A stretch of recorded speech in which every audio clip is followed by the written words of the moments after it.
Lift the arm off the windshield so the arm stays in the upright position. If you have not removed your wiper blade, please see the wiper removal video first. For installation on a top lock arm, the connector you will need is not installed. You will need to remove the pre-installed connector and replace it with the B connector before you can install your new wiper blade. This wiper blade features an aerodynamic design with a sleek built-in spoiler. You will need to ensure your spoiler is facing the correct position. The spoiler should always face towards the windshield. Remove your new wiper blade and new connector B from the packaging. To remove the pre-installed connector, lift the front connector tab and continue pulling until it releases away from the blade.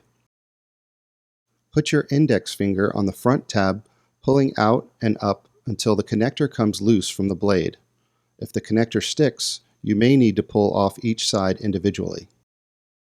Align the holes on the side of the connector with the mounting base of the wiper blade. Snap the connector onto the wiper blade. Align the bottom two tabs on the wiper connector with the notch on the wiper arm. Push the wiper into the wiper arm until the tab on the top of the wiper arm snaps into the connector.